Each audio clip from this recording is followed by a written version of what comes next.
que uma das maiores curiosidades de quem procura o smartwatch hoje em dia é sobre a sua autonomia de bateria, para saber quanto tempo o relógio fica longe do carregador e poder utilizar os seus recursos. O Galaxy Watch Ultra possui uma bateria de 590 mAh, que é inclusive a mesma capacidade do Watch 5 Pro.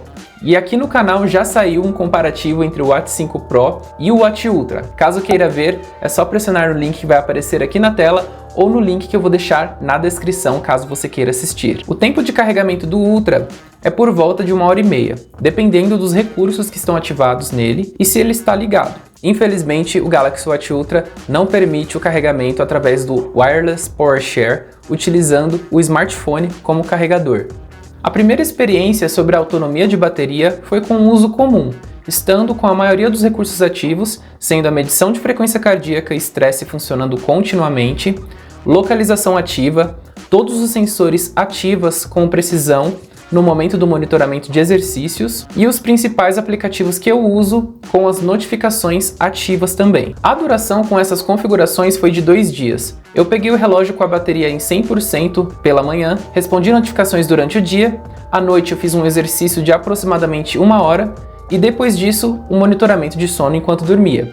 Depois disso eu consegui fazer tudo isso por mais um dia e o relógio teve a bateria zerada na manhã seguinte por volta das 8 horas da manhã. O consumo durante o exercício tem sido por volta de 7% durante 1 hora de monitoramento de exercício e no monitoramento de sono ele tem consumido por volta de 15%. Se for comparar com outros relógios da mesma marca, o consumo dos outros dispositivos são menores do que no Galaxy Watch Ultra nas mesmas situações, como foi até mesmo mencionado no vídeo do comparativo do Galaxy Watch 5 Pro.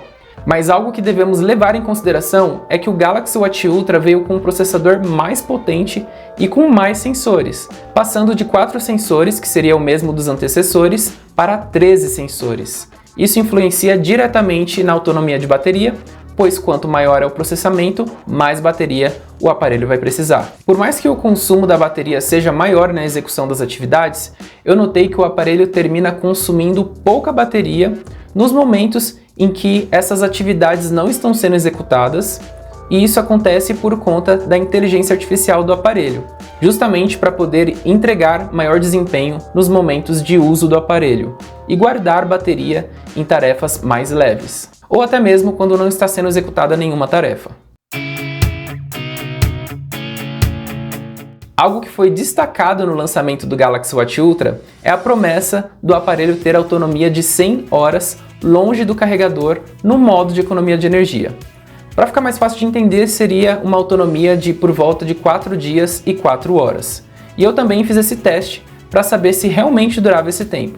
Com a economia de energia ativada, muitos recursos são desativados, como o Always On Display, o gesto de erguer para acender a tela do relógio, a transferência de arquivos entre o relógio e o smartphone, o uso da Bixby, que é o assistente virtual, o monitoramento de sono, a medição contínua de frequência cardíaca e de estresse, o brilho e o tempo da tela acesa são reduzidos, o desempenho da CPU é limitado e também o uso de localização e sincronização de rede são limitados. Além do modo de economia de energia, o Ultra veio com uma opção para decidir se eu quero limitar ou não os recursos de saúde. Como o objetivo do teste era economizar o máximo nessas 100 horas, eu deixei essa limitação ativa. E essa configuração impede a detecção automática de exercícios, os alertas de limite máximo e mínimo de frequência cardíaca, medições de segundo plano, como frequência cardíaca, estresse, temperatura de pele e oxigênio no sangue, e durante o sono, os movimentos e respiração não são medidos e a pontuação não é calculada. Somente os horários de dormir e acordar que são registrados. Um outro ponto é que quando não é realizada a medição com os recursos de saúde, você também não consegue verificar o resultado do Energy Score. Em relação às notificações, ele vai tocar ou vibrar quando houver alguma notificação, mas ele não vai acender a tela, somente em casos de chamadas. Dito isso, a gente vê que não é um modo para ser utilizado a todo instante. Seria mesmo em casos em que não há como realizar o carregamento do aparelho durante o dia e você precisa economizar bateria. E com esse modo, o que eu utilizei? Eu respondi notificações, fiz meus exercícios e conferi a frequência cardíaca algumas vezes. Lembrando que no momento de fazer os exercícios, o desempenho é o mesmo de como se eu não tivesse ativado o modo de economia de energia, utilizando normalmente todos os sensores.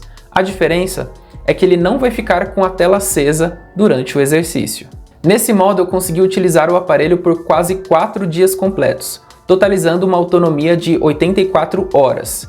Então na prática não teria muito como alcançar essa autonomia de 100 horas. Lembrando que mesmo com os recursos reduzidos, o meu comportamento, a minha utilização foi normal, foi uma utilização de rotina, mantendo a minha rotina de uso. Caso eu não fizesse os exercícios, por exemplo, poderia ter durado mais. Porém, o objetivo foi trazer um resultado de utilização real do aparelho nesse modo de economia de energia. Além desse teste, já que tinha a opção de não limitar os recursos de saúde, também fiz um teste utilizando o modo de economia de energia sem essas limitações de saúde. Então eu consegui fazer todas as medições normalmente, monitorar o sono e também consegui obter resultados do Energy Score. Utilizando nesse modo, a autonomia de bateria foi de 79 horas, sendo utilizado durante 3 dias e meio. Terminou sendo uma autonomia bem semelhante ao modo de economia de energia, junto com essas limitações, mas no caso ativas, como eu mostrei no resultado anterior.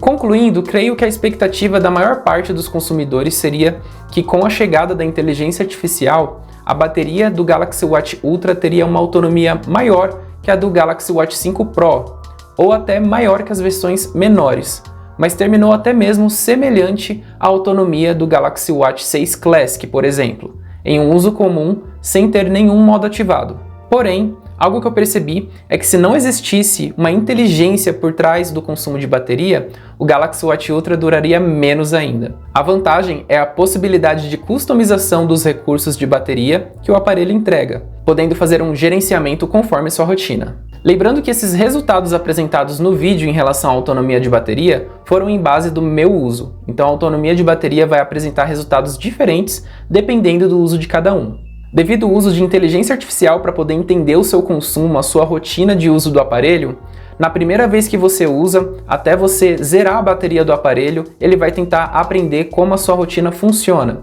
Inclusive, se você for lá na primeira utilização da bateria do seu aparelho e for na seção de bateria dentro das configurações, ele vai mostrar que ele está aprendendo como é a sua rotina para poder entregar uma autonomia de bateria customizada. Ainda vai sair um vídeo aqui no canal com dicas para você economizar a energia do seu aparelho, caso você queira que dure um pouquinho mais. A gente sabe que não dá para ficar carregando o relógio a todo instante, realmente é algo chato, e eu vou mostrar algumas dicas relacionadas ao consumo de bateria aqui no canal. Então, se você não é inscrito, aproveite e já se inscreva e ative o sininho para ser notificado quando eu postar mais vídeos aqui no canal, inclusive esse com as dicas de bateria. Se você gostou do vídeo, já deixa aí o seu like, que isso apoia muito o meu trabalho aqui no canal, e não deixe de me seguir lá no Instagram, é só digitar tel.tech e lá você acompanha meu dia a dia com esses aparelhos.